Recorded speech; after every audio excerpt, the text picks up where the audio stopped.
다 아십니다만은 우리 공자님이나 석가님은 예수님보다 한 300년 먼저 되십니다. 그런데 공자님의 제자들은 다 그 당시에 요새 우리말로 말하면 뭐 이렇게 장관급, 교수급 이상들이니까 그 하시는 말씀이 아주 좀 점잖고 그렇습니다.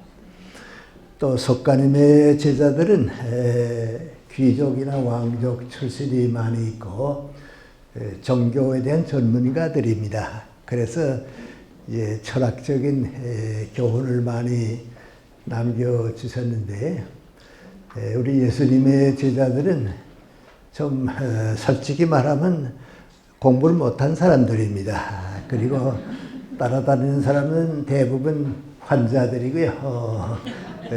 사회에서 이렇게 대접을 못 받는 사람들입니다.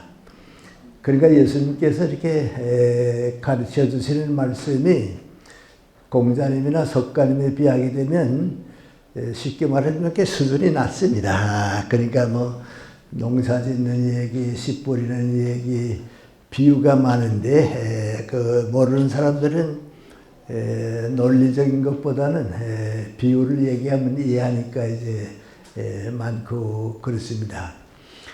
그런데 이제 1000년, 2000년, 앞으로 이제 3000년이 지나도록 인류가 택할 수 있는 가장 소중한 교훈은 예수님에게 있습니다. 그러니까 가장 쉬운 낮은 얘기에서부터 이제 가장 높은 위치까지를 차지한 거에 예수님의 말씀이기 때문에 그 이해를 하기가 좀 어렵습니다. 좀 지식이 높은 사람들은요, 너무 말씀이 쉬우니까 이렇게 얘기하기가 어렵고요. 또 수준이 낮은 사람들은 그 낮은 얘기만 알지 그 높은 또 뜻이 어디 있다 하는 걸 이제 받아들이기가 좀 어렵습니다. 그리고 우리 이제 크리스찬들도 말씀을 받아들이는데 좀 그런 차이가 있습니다. 오늘 제가 주로 말씀드린 것은 이제 그 많은 교훈 가운데 마태복음 6장 마지막에 있는 말씀을 우리가 다 잘 압니다. 무엇을 먹을까, 무엇을 마실까, 그런 걱정은 이방 사람들, 세상 사람들은 다 그렇게 하지만은 너희들은 그거 가지고서 살면 안 된다. 이제 그런 교훈이 있고요. 그럼 이제 너희들에게 중요한 건 무엇인가? 그 먹을 거, 마실 거, 입을 거이 아니고 목숨이 중요하다고 하는 거, 인생이 귀하다고 하는 거. 예수님은 인격이다 뭐 그러면 그 당시 사람 잘 모르거든요. 그러니까 목숨이 중요하고 네 인생이 얼마나 소중하다 하는 걸 알아야 한다. 그러나 또 하나 높은 것이 있는데 그 모든 사람의 인격과 지식이 갖추었다고 해도 우리 인생의 궁극적인 목표, 사명감이 무엇인가 하는 것을 하나 더 알아야 하는데 그것은 이제 하나님께서 가르쳐 주신 구약으로 말하면 의고요. 신약이 오게 되면 진리를 알아야 한다. 그리고 또 하나는 인간이 사랑이 있는 하나님께서 원하시는 나라를 건설하는 것이 목적인데 하나님께서 원하시는 말씀과 인생의 진리, 사랑의 세계와 진리, 그걸 깨닫게 되면 다른 문제들은 다 자연히 해결된다. 그러니까 세상 사람들은 아래서 올라가다가 여기서 끝나고 여기서 끝나지만은 예수님의 말씀은 하나 더 올라가서 높은 데 있는 말씀이기 때문에 그걸 깨닫게 되면 둘째 번 문제나 첫째 번 문제는 그건 자연히 해결된다. 그런 겁니다. 그러니까 이제 예수님의 말씀을 어떻게 이해하느냐 하고 보면 어렵습니다. 다 여기서 끝나는 사람이 있고요. 높이까지 올라가는 사람도 있고 그렇습니다. 근데 그 말씀을 이제 오늘 우리가 한번 정리해 보는데 무엇을 먹을까, 마실까, 입을까, 그것은 지금 말하면 그건 크리스찬의 인생관에서 보면 우리 크리스찬들의 신앙의 위치에서 보면 그 자체는 꼭 필요하고 있어야 하고 중요하지만은 그것이 인생의 목적은 아니다. 목적으로 살면 안 된다. 또 그것이 인생의 전부가 되면 안 된다. 그러니까 그것은 필요하고 더 높은 인생을 살기 위해서 필요하긴 하지만은 그의 목적은 아니다. 그건 전부가 아니다. 이제 그게 첫째번 인생관입니다. 그런데 우리 동양 사람들은 이제 그렇게 산 사람들에 대해서 남겨준 말이 있습니다. 그 민관이 인생은 빈손으로 왔다가 빈손으로 간다. 그 교훈인데 바로 예수님께서는 그 어려운 말씀 쓰시지 않고요. 그것이 인생의 목적과 전부라고 생각하면 크리스찬의 인생과는 세상하고 같아지고 만다. 빈손으로 왔다 가고 만다. 그렇습니다. 그래서 소유의 문제, 무엇을 소유할 것인가 하는 것이 인생의 전부라고 생각하는 것은 크리스찬의 인생관은 아니다. 그런 얘기입니다. 전 이제 이따만큼 이런 여러 가지 생각을 해보는데요. 우리 신부님들은 스님들은 그 결혼을 안 합니다. 그 세상의 소유에 빠지게 되니까 결혼 안 하고, 불교의 스님들도 결혼을 안 합니다. 결혼을 하게 되면 가정이 있고 그러니까 더 높은 종교적인 사명을 하기에는 소유를 가지고 사는 게 너무 책임이 많습니다. 그러니까 이제 결혼을 이제 안 하죠. 근데 그럼 우리 천주교는 안 하는데 목사님들은 결혼하시는데 어느 게 옳은가? 저는 제 개인 생각은 민관이 우리 다 인간은 인간다운 위치에서 살아야 하니까요. 결혼하는 게 옳습니다. 그것이 이제 하나님의 뜻이고요. 그건 옳은데, 그런데 이제 신부님들하고 조금 다르게 하나 있는데, 신부님들이 결혼을 안 하고 신부가 될 때에 하나 넘어서는 단계가 있습니다. 그 민관이 소유를 인생의 목적으로는 살지 않겠습니다. 그 신부의 선언입니다. 무엇을 먹을까, 입을까, 마실까 하는 그 소유가 앞으로 내 인생의 목적은 아니겠습니다. 근데 그건 스님들도 마찬가지입니다. 그런데 이제 우리는 결혼하고 이제 목회자가 되고 또 종교 지도자가 되고 옳긴 옳은데 하나 가지고 있는 건 민관이 교수도 물론 그렇습니다만은 종교적 지도자가 되기 위해서는 소유가 인생의 목적이어서는 안 됩니다. 근데 그 소유가 다른 건 괜찮습니다. 뭐 돈을 많이 가지겠다, 뭐 그건 떠나는데요. 아직도 우리들 가운데 저 자신도 그렇습니다만 그 명예욕도 소유입니다.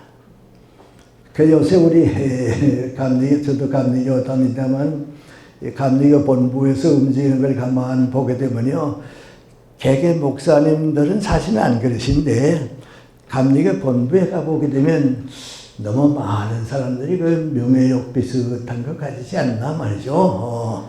이제 그게 안 가지셔야죠. 그건 넘어서야 합니다. 그걸 넘어서지 못하기 때문에 우리 교단들이 실수도 많이 하고요. 그렇습니다. 내가 아는 그 대학 제자 가운데 수녀님이 한 분 계신데요. 제자니까 이제 이따만큼 만나고 그런데요. 수녀님들이 그 음식이 너무 빈약합니다. 정말 우리 먹는 걸 못 먹거든요. 그 내가 수녀님 모시고서 점심 좀 대접하겠다고 그래서 점심을 같이 좀 먹습니다. 그럼 나오다가 뭐라고 얘기하는 거 아니, 선생님 전 1년에 이렇게 맛있는 음식은요 몇 번 못 먹어봐요. 그렇습니다. 근데 그 수녀님 가정은요 굉장한 부자입니다. 아마 7남매인가 8남매가 되는데요. 천주교 가정입니다. 근데 이 수녀님은 대학 올 때부터 수녀가 되기를 위해서 왔습니다. 근데 얼마 전에 왔더니요, 낡은 차를 몰고 다니시는데 아주 좋은 차가 생겼어요. 수녀님 어떻게 좋은 차가 되셨네요? 그랬더니 올케가 너무 그 차가 낡아서 위험하다고 사줘서 좋은 차를 가지게 됐다고. 그런데 내가 그 스님을 만나보게 되면 이제 내 다른 제자들하고 다른 점이 뭔가 하니 소유에 대한 욕심은 없습니다. 생겨도 고맙고요. 없어도 괜찮고요. 뭐 이렇게 내가 뭐 소유하겠다 하는 건 없습니다. 이제 그건 종교 지도자들은 우리가 한 번 그건 넘어서야 합니다. 근데 그런 사람은 소유해도 또 괜찮습니다. 소유도 괜찮은데 그 욕심 있는 사람을 소유하게 되면 이제 사회적으로 어려움을 가져오게 되고 그렇습니다. 그럼 이제 몇 가지 문제가 있는데 가장 첫째 문제는 이제 소유에 제일 많은 건 경제 문제입니다. 저 이제 20살이 넘으면서 일본에 대학 공부를 갔습니다. 가서 한 4, 5년 동안 살아봤는데요. 그때 가서 제가 제일 처음 느낀 것은요. 저렇게 열심히 일을 사랑하고 일하는 민족들이 게으른 우리 민족을 지배하고 살았구나. 그 당시 우리는 참 게을렀습니다. 게을렀는데요. 우리 주변 쭉 보고 있다가요, 일본 가보니까요, 부진합니다. 그러니까 일을 사랑하는 민족은 잘 살게 돼 있고요. 일을 사랑하지 않는 게으른 민족은 못 살게 돼 있습니다. 그건 뭐 언제나 그렇습니다. 얼마 전에 누가 나보고 그래요. 뭐 이건 정치적인 얘기가 있어서 그런 건 아닙니다만은 우리 노동자들이 직장이 없어서 고생하고 애쓸 때는 일자리를 그렇게 부러워했는데 좀 안정되고 잘 살게 되니까 노동조합이 생겨서 돈을 더 사랑한다고, 일보다 돈을 더 사랑한다고. 그러면 그 나라 경제가 되지 않습니다. 나라 경제, 그래 나는 그럽니다. 노동조합 하는 건 좋은데 일을 사랑하지 않는 사람은 노동조합 하면 안 됩니다. 그래서 영국도 제도를 바꿨고요. 지금 불란서도 바꾸고 있고요. 미국은 바꾸진 않았지만은 사업주가 마음에 맞지 않은 그 노동자는 얼마든지 해고시키기로 하고. 그건 왜 그러냐면 일을 사랑하는 사람은 노동 자격도 있고 일을 싫어하는 사람은 이건 없습니다. 이건 하나님께서 우리에게 주신 하나의 원칙입니다.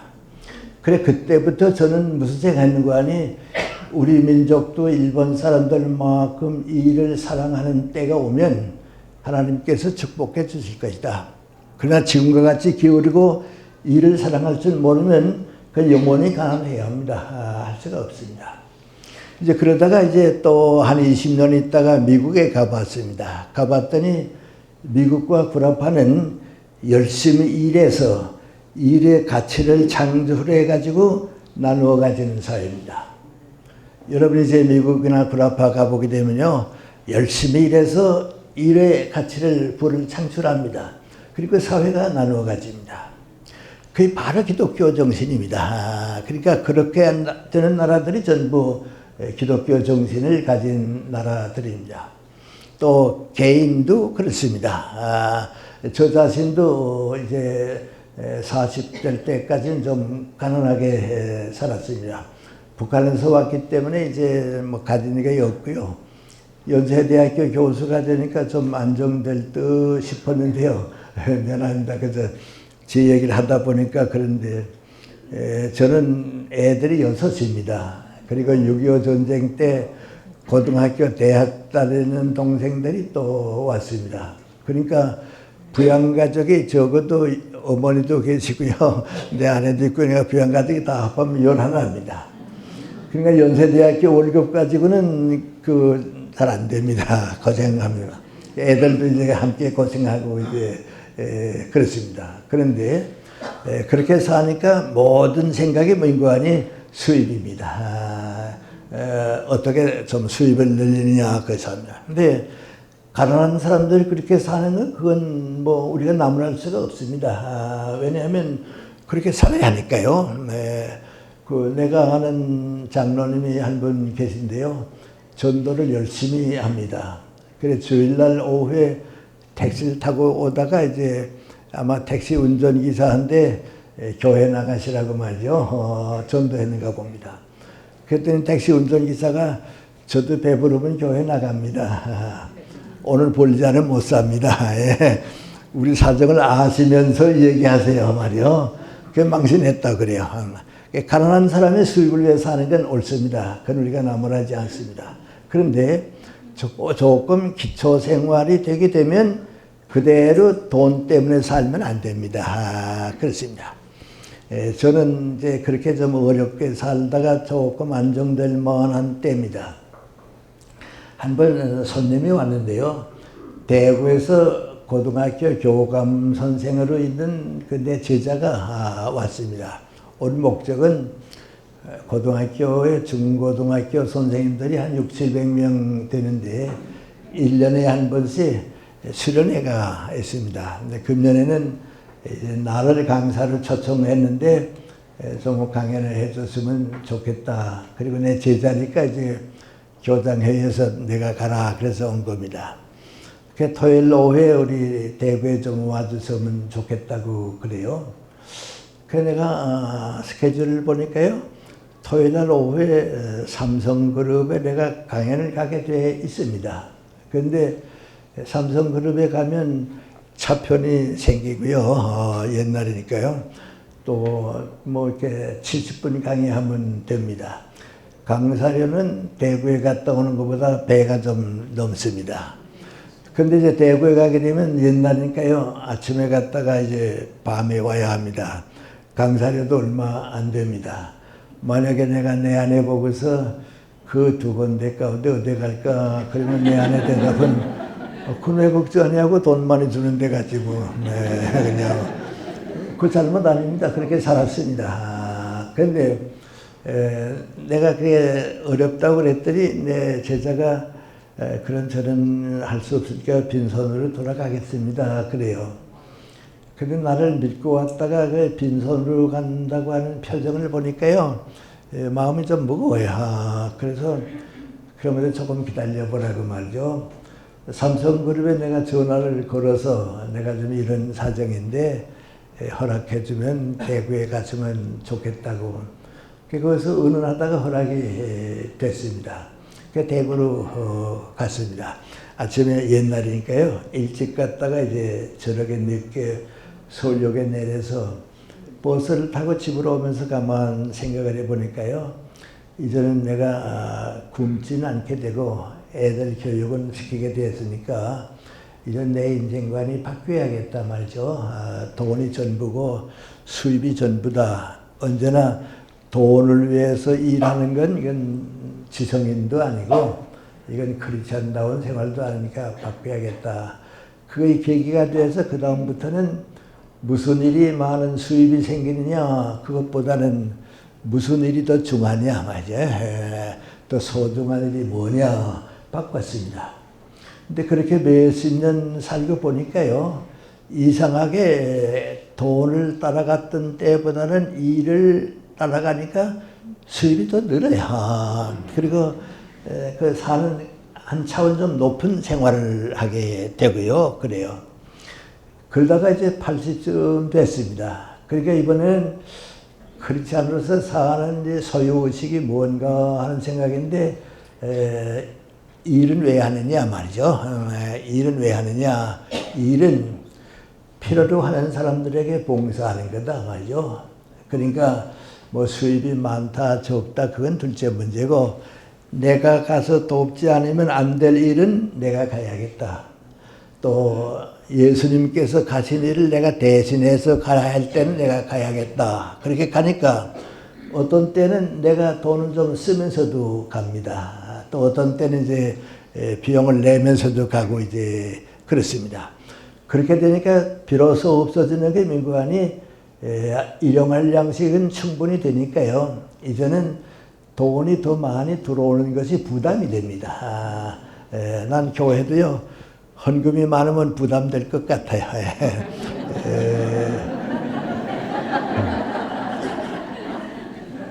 그것 때문에 실패하는 큰 교회가 많이 있어요. 그래서 제가 그 쓴 글 가운데도 그러게 했는데요. 교회 얘기를 떠나서 말이죠. 만약에 예수님께서 나한테 1억을 주시면서 너희가 내 대신 좀 써다고 그러면 난 뭐라 그럽니까? 주님 저한테는 주시지 마시고요. 다른 분한테 주세요. 나는 주님의 뜻대로 쓸 자격도 없고 그런 길도 못 가지고 있습니다. 그러니까 다른 사람한테 주세요. 그런데도 예수님께서 아니야 이건 난 너한테 맡길게. 그러면 여러분 어디에 쓰겠습니까? 내가 예수님 대신 써드려야겠다 할 때 어디에 쓰겠습니까? 그거의 기독교 인생관입니다. 그게 기독교 인생관입니다. 그래서 남들이 다 뭐라고 얘기하니까 그렇게 하면 된다는 게 아니고 남는 재산은 주님께서 나한테 맡겨서 나와 나 위해서 써다고 그겁니다. 그거 이제 인생관인데요. 작년에 어떻게 이상하게 난 기대를 못했는데요. 상을 몇 군데서 좀 받았습니다. 게다가 내가 노력해서 벌기는 좀 어려운 돈이 갑자기 들어왔습니다. 그걸 받고 보니까요, 이거 큰일 났구나 말이죠. 이건 내가 번 돈이 아니니까 내가 가질 수는 없습니다. 내가 번 돈이면 이건 내가 가져도 괜찮은데요. 이건 상금으로 들어온 돈이니까 그건 내가 쓸 수는 없습니다. 내 아들, 딸들 주는 것도 그건 옳지는 않습니다. 근데 내가 쓰려고 하니까 어디다 어떻게 쓰면 좋을지 모르겠어요. 그래서 안 되겠다. 이 돈 가지고 뭐 은행에 적금하고 뭐 그거 마음 쓰면 다른 일도 못 하겠으니까 이게 안 되겠다. 그래서 내 사랑하는 제자들한테 부탁을 했습니다. 내가 돈이 생겼는데 이 돈 가지고 내가 나이도 많은데 마음 쓰고 그럴 수가 없으니까 당신들 좀 맡아서 나 대신 좀 써다고 말이죠. 그러면 나는 마음도 편하고 그러니까 나 대신 좀 써다고. 그래서 요새 내 제자들이 모여가지고 그거 쓰느라고 걱정을 하고 있습니다. 선생님 원하시는 대로 어떻게 쓰면 할까 하는데 그게 그렇지 않은 인생관입니다. 내가 생활에 필요한 이상의 돈은 그렇습니다. 그래서 이제 세상 일도 그렇습니다. 게으른 민족은 가난하게 돼 있고요. 일을 사랑하는 건 인간에게 주어진 책임이고요. 그 다음에 그 경제적 혜택은 나누어 가지는 겁니다. 나누어 가지게 되어 있습니다. 그러니까 정치가는 정치로 사회를 도와주고요. 학자는 학문으로 사회에 도와주듯이 돈을 가진 사람은 그걸 가지고 주는 겁니다. 그러니까 그저 그렇지 않은 인생관이 뭔가니 소유는 목적은 절대 아닙니다. 그 목적이면 인생을 잘 못 삽니다. 소유는 나를 위해서는 적게 가지고 다른 사람을 위해서는 많이 줄 수 있는 거, 그것이 소유입니다. 여러분 부자가 어떤 사람이 부자인지 아십니까? 돈 많이 가지고 부둥켜 안고 있는 사람은 부자가 아닙니다. 그건 돈의 노예입니다. 돈을 가볍게 많이 쓰는 사람이 부자입니다. 부자는 누구아니 가볍게 많이 쓰는 사람이 부자지 부둥켜 안고 있다 죽는 사람은 빈손으로 가는 사람입니다. 그 다음에 우리 정치 문제도 그렇습니다. 정치 권력을 다 소유하기 위해서 요새 앞으로 선거가 있고 뭐 그러니까 이제 정치에 대한 얘기 많이 있는데요. 나는 그런 사람들 위해서 이렇게 긴 말씀을 드릴 필요는 없고요. 여러분이 다음에 이제 미국 가시게 되면요, 워싱턴 DC에 가십니다. 가면 그 워싱턴 DC 가까운 곳에 마운트 버논이라고 있습니다. 거긴 미국 초대 대통령인 조지 워싱턴 대통령의 농원입니다. 농장이 거기에 있습니다. 이제 거기에 이제 많은 사람들이 찾아가고요. 나도 두 번쯤 이제 가봤는데 가면 방송이 들려옵니다. 그 방송 가운데 하나가 민구안이 워싱턴 대통령이 대통령을 그만두고 이제 농장에 돌아와 있는데 찾아오는 사람들이 인사를 합니다. 인사하면서 과거에 대통령이었으니까요. 대통령께서 그립니다. 우리도 장관 지난 사람 보고는 장관께서 뭐 이거 나도 밖에 나가면 교수님이라 그립니다. 이제 난 교수는 아닙니다만 그리거든요. 그러니까 대통령께서 그러면 다른 때는 아무 말도 안 하고 있다가 대통령이라고 그러게 되면 꼭 뭐라 하는 거 아니면 나보고 대통령이라 그러지 말라고. 대통령은 지금 DC에 계신다고 말이죠. 나는 나라 위해서 농민으로 있다가 나라 위해서 일하고 그리고 농민으로 돌아온 거라고. 그래 나는 농민이라고 말이죠. 부를 말이 없으면 대통령이라고 부르지 말고 농민이라고 부르라고 말이죠. 난 농사 지은 사람이라고 말이죠. 그리고 이제 그 당시 미국이 이제 영국 전통입니다. 영국 전통이면요, 초대 대통령은 세상 떠나게 되면 반드시 국회의사당 안에 묻히게 되어 있습니다. 영국 가보면 이제 다 지금도 이제 그렇습니다. 그러니까 이제 조지 워싱턴은 세상 떠나게 되면 국회의사당에 무덤이 될 것이라고 다 믿고 있었는데요. 조지 워싱턴이 그걸 아니까요. 뭐라 그러는 거 아니? 내가 죽은 다음에 내 무덤은 내가 지목한 자리에 묻히지 절대 옮기지 못한다고 말이죠.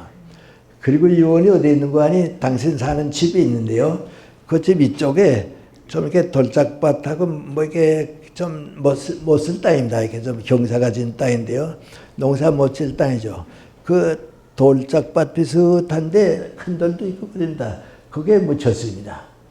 지금도 가게 되면요, 군인 두 사람이 총매고 지키고 있습니다. 근데 여러 번 옮겨오자 하지만은 당신의 확실한 그 유언이기 때문에 옮겨가지를 못하고 있습니다. 그럼 그 조지 워싱턴은 어떻게 생각했습니까? 나는 농민으로 있다가 아메리카를 위해서 대통령 일을 보고 다시 농민으로 돌아왔다고. 난 농민이라고 마셔.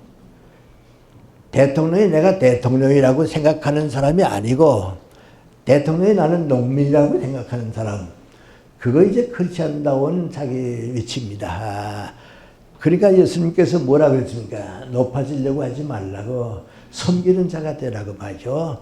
자꾸 무슨 이제 예수님이 출세하게 되면 한 자리 해야겠다 그런데 그건 세상 사람들의 소유욕이고 그건 아니고 봉사하고 가라고 말이죠. 섬기는 사람이 되라고 말이죠.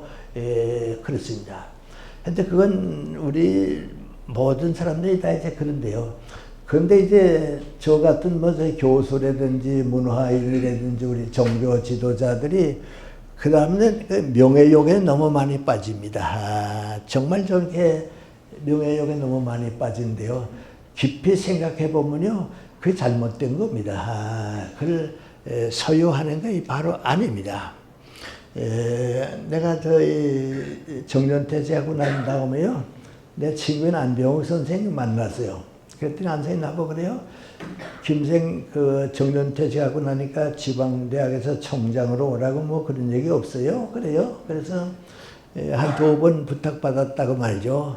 그게 뭘로 거절하세요? 그래요. 그래서 나는 대학에 갈 때부터 교수로 시작해서 교수로 끝나는 게 내 목적이라고. 총장 되고 그건 행정이니까 그건 아니고 학자는 교수를 시작해서 교수를 끝나기 때문에 그 대학에서 강의를 해달라면 가지만 총장은 안 간다고, 그리고 거절한다고 말이죠. 그랬습니다. 그랬더니 안 선생님 그래. 나 요새 어디 지방대학에서 총장을 자꾸 오라 그러는데 그 사람들 내가 강연도 하고 책도 쓰고 그러니까 유능한 사람으로 하는데 나 행정 못한다고 말이죠. 자꾸 총장으로 오라 그래서 민구안이 나 강연도 잘하고 글도 잘 쓰지만 행정은 난 무능하다고 말이죠. 그러니까 더 잘하는 사람 택하라고 하면 그래서 거절한다 그래요. 그게 바로 내 친구가 민구안이 교수답게 사는 겁니다. 목사님은 목사님답게 살면 되고요. 신부는 신부답게 살면 되고요. 전부 그렇습니다. 저는 연세대학교에서 있다만큼 교무소에서요. 내 후배 교수들이 오지 않아서요. 오게 되면 또 내가 학교에 있을 때도 이제 그렇습니다. 꼭 하는 얘기가 있습니다. 두 가지인데요. 첫째는 민구안이 하버드 대학이나 뭐 옥스퍼드 대학이나 세계적인 대학에 가게 되면요. 총장은 누군지 몰라요. 몰라도 또 괜찮아요. 그건 행정으로 책임져요. 그 대신 하버드 대학 같은 데 가면 총장은 누군지 모르는데 교수가 더 유명해요. 어느 학자 거래. 그건 당연한 거예요. 그렇게 돼야 돼요. 총장은 그 행정직이지만요. 교수는 귀하거든요. 그러니까 이제 그런 데 가게 되면 뭐 보는 거 아니? 그 교수가 어떤 교수가 되느냐? 총장의 존경을 받는 교수예요. 제일 좋은 대학은 어떤 대학이냐면 총장의 존경을 받는 교수가 많은 대학이 제일 좋은 대학이에요. 대신 또 교수를 어떻게 합니까? 또 행정 책임자인 총장을 또 존경합니다. 그러니까 총장은 교수들을 존경하고요. 교수들은 총장을 존경하는데 밖에 나가게 되면 누가 더 존경받는가? 그건 교수입니다. 근데 나도 연세대학교에서 보면요. 그저 감투 쓰고 싶어서요. 잘 근데요. 그런 사람은 학자는 못 됩니다. 학자는 안 됩니다. 하버드 대학 같은 데서 이제 어느 교수 보고서요. 문과대학장 좀 해달라고 그러면 나 다른 대학 간다고 말이죠. 나 학자지. 난 행정하기 위해서 오는 거 아니라고 말이죠. 그러니까 그건 사무직 몇 개요. 불란서도 그건 사무직이 몇 개요. 학자는 학자거든요. 근데 그런 지성인들이 자꾸 감투 쓰고 다니는 거 보게 되면요. 뭔가 이건 지성사회답질 않아요. 그게 많이 있어요. 현재 우리 감리교 본부 가봐도 그렇고요. 뭐 장로교 본부도 가보고요. 그 뭐 총회장이니 노회장 하기 위해서들 다니는 거 보면요. 그건 아닌데 말이죠. 목사님의 그 교회에서 존경을 받아야죠. 그래요. 우리 연세대학교 교목실장을 내가 예전 꽤 오래됐네. 여러 해 전에 만났어요. 내가 물어봤어요. 우리 연세대학교에 크리스찬 학생이 몇 프로쯤 입학하느냐 그랬더니 전체 신입생 가운데 28%가 크리스찬이래요. 기독교 가정에서 오는 거래요. 4년 지난 다음에 몇 프로가 됐냐 그랬더니 32%까지 올라간대요. 그럼 이제 4%가 올라가는 거 아니에요? 뭐 대학인데 뭐 그만하면 공무원이라고나 그랬어요. 그랬더니 교목실장이 나보고 하는 말인데요. 선생님 그 4%가 크리스찬이 되는데요. 절반 이상이 천주교로 가요. 그래요. 우리 연세대학교는 개신교, 장로교, 감리교가 중심 아니에요? 그런데 얘들이 와서 크리스찬이 되고 가긴 천주교로 가요. 그래요. 그러면서 교목실장이 나보고 왜 그렇게 됐을까요? 그래요. 그때는 김수환 추기경이 살아계신 때입니다. 내가 그랬습니다. 지도자가 있었기 때문이라고. 그 당시 모든 대학생들이 김수환 추기경을 보면요. 저러면만 하면 신앙이 돼야겠다 말이죠. 크리스찬이 돼야겠다 말이죠. 그러니까 저만큼 존경스러운 사람이 있을 때는 나도 따라가야겠다 건데요. 근데 불행하게도 우리 장로교회는 김수환 추기경만큼 존경받는 지도자가 없어요. 그러니까 학생들이 누구 보고 따라갈 리가 없거든요. 적어도 예를 들어 말하면 우리 아버지를 보니까 교회 가야겠더라 말이죠. 우리 어느 교수님을 보니까 신앙을 가져야겠더라 말이죠. 또 우리 나 같은 사람도 그렇습니다. 그 어느 친구 보니까 역시 신앙인은 돼야겠다고 말이죠. 저는 뭐 나이도 많고 이제 뭐 교수 생활하지 않아요. 그러나 말들은 안 하지만요. 정말 친구 가운데 존경스러운 친구가 있거든요. 그 말은 안 하지만 민관이 저 친구는 나하고 꼭 같은데 저렇게 존경스러운 인격은 이건 신앙이라고 말이죠. 역시 신앙은 가져야겠다고 말이죠. 그렇게 돼야 하거든요. 근데 그런 모범을 못 보여주는 게 아니고요. 명예욕에 욕심에 빠져가지게 되면 걸 그만 거꾸로 봐요. 교회 가려고 하다가도 이거 그거 그만둬야겠다. 요새 그 신학교들 싸우는 거 보세요. 그 신학교 싸우는 거 보게 되면 누가 이 다음에 목사 되고 싶겠어요? 가급적 모르게 했다 그거만 안 되죠. 이게 명예노예요. 그래서 제가 처음 이제 우리가 생각하는 게 민구안에 가장 소중한 문제가 하나 있는데 이 모든 것들은 필요하고 있어야 하지만은 인생의 목적도 아니고 전부도 아닙니다. 그건 더 좋은 인생을 위한 한 책임입니다. 더 높은 인생을 살기 위해서 중요한 겁니다. 근데 예수님은 뭐 인격이다 그런 얘기하면 제자들이 못 알아듣으니까요. 뭐라고 얘기했습니까? 너희 목숨이 더 중요하지 않냐고. 내 삶 그 자체가, 내 인생 그 자체가 더 중요하지 않냐고 말이죠. 내 인생을 키워라 말이죠. 그게 더 중요하다 그겁니다. 근데 그건 이제 윤리적으로 도덕적으로 다 그렇습니다. 공자님도 그런 점을 많이 이제 가르쳐주고 그랬습니다. 근데 거기에 대해서 제가 이제 한 가지만 좀 여러분하고 함께 걱정할까 싶은데요. 이 선진국가와 후진국가가 되기 시작하고 이제 우리 선진국가로 올라가려고 하게 되면요. 이거 이런 문제가 해결되지 않고서 안 되겠다. 그런 생각을 합니다. 제가 40대 초반입니다. 40대 초반에 미국에서 한 1년 동안 머물렀는데요. 미국 사람들이 그저 자연스럽게 하는 얘기가요. 인생은 60부터다. 그런 얘기를 많이 하대요. 우리는 60이면 해갑이 돼서 인생이 끝나는데 이 사람들은 60에 다시 시작하는가 보다. 남의 일같이 생각했습니다. 우리 사회와는 뭐 상관없는 걸로 이제 생각했습니다. 그리고 또 한 20년쯤 지났습니다. 지나니까 이번에 내가 60대가 됐습니다. 일본에 몇 번 가보고요. 일본서 들려오는 얘기들 쭉 들어보니까요. 그 사람들은 60은 제 인생의 출발이다. 다 종합해보면 이제 그런 얘기예요. 그게 이제 무슨 얘기냐면 60쯤 되게 되면요. 아들, 딸들도 다 독립해 나가니까 가정에서 이제 풀려납니다. 남자들도 이제 그 나이가 되게 되면 직장을 다 떠나게 되니까요. 직장에서도 이제 자유로워집니다. 그러면 다시 한번 사회인으로 태어납니다. 이때 한번 60쯤 되면 다시 한번 사회인으로 태어나는데 그때 제2의 인생을 시작하게 되면 70, 80, 90 가까이까지 인생을 귀하게 살 수 있는데 60쯤 돼서 이젠 가정과 직장에서 풀려났으니까 이젠 난 늙었다 됐다 하게 되면 제 인생은 없다 말이죠. 그 이제 그걸로 끝나는 거다. 그러니까 60쯤 되면 다시 인생을 출발해라 그겁니다. 근데 그 사람들 여러 가지 얘기를 하는데 이렇게 쭉 종합해 보면요. 세 가지예요. 첫째는 명관이 60쯤 되게 되면 과거에 뭐 공부했던 사람들은 말할 거 없지만은 공부하라고 말이죠. 뭐든지 배우라 말이죠. 뭐든지 배워서 공부를 시작해라. 또 그 사람들이 독서를 많이 하니까요. 독서를 좀 더 많이 해라. 시간이 여유도 있으니까. 이제 그게 첫째예요.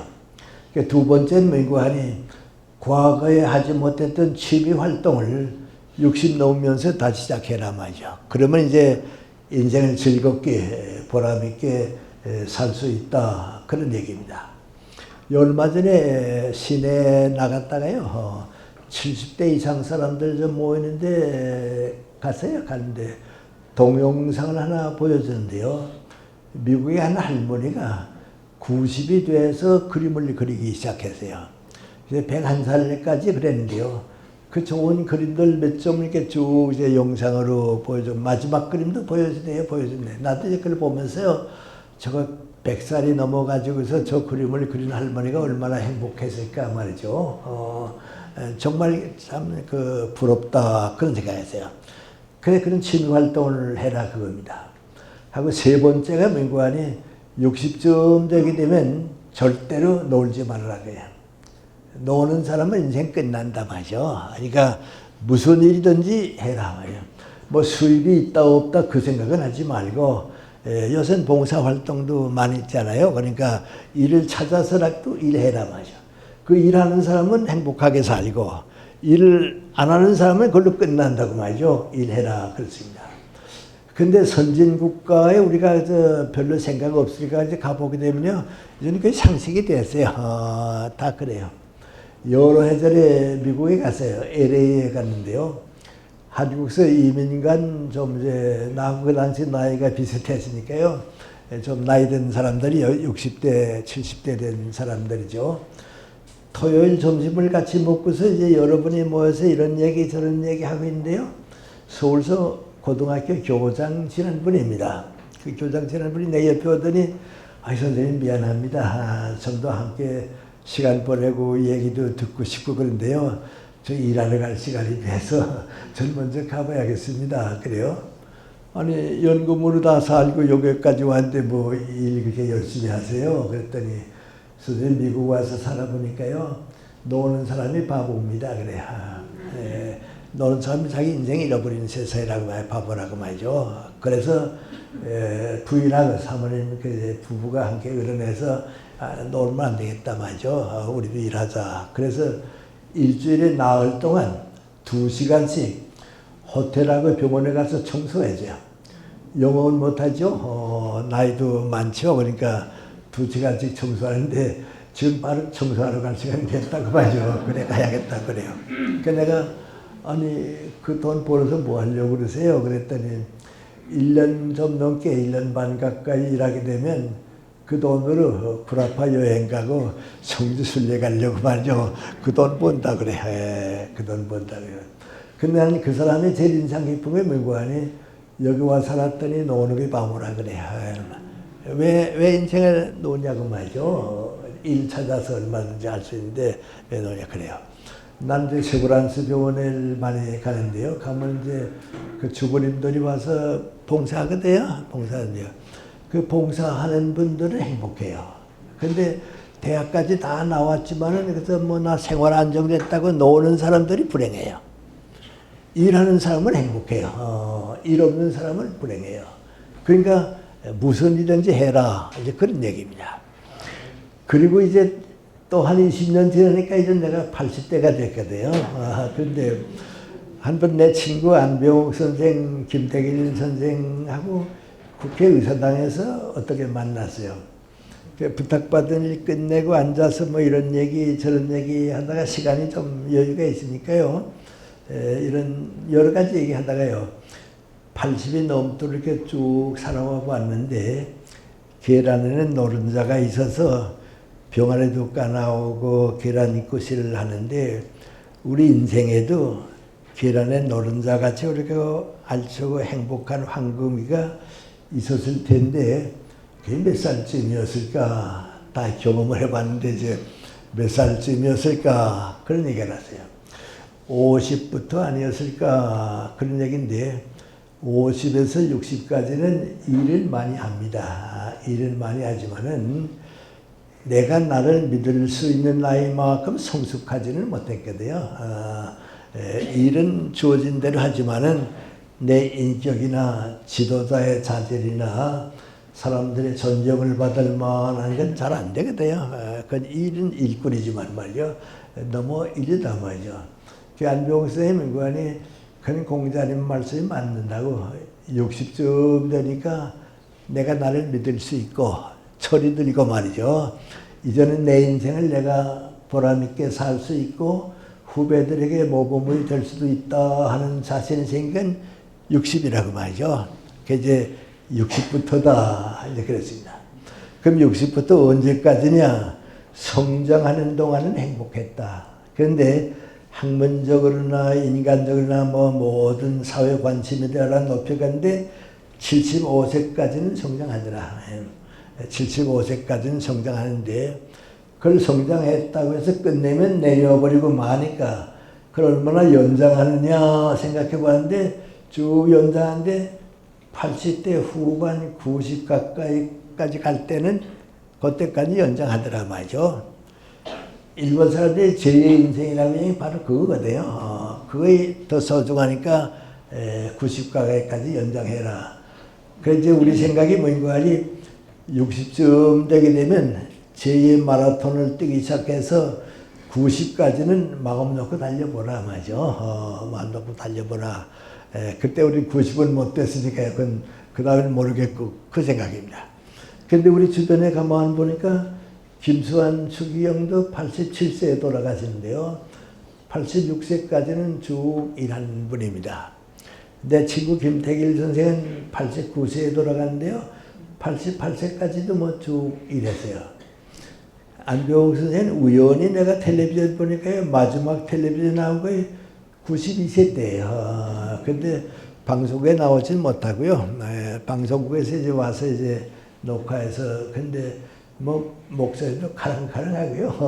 뭐 그래요. 그래서 이제 90 가까이까지는 연장하니까 60에서 75세까지는 성장하고 그걸 80 후반까지 연장시키고 이것이 제2의 인생이다 말이죠.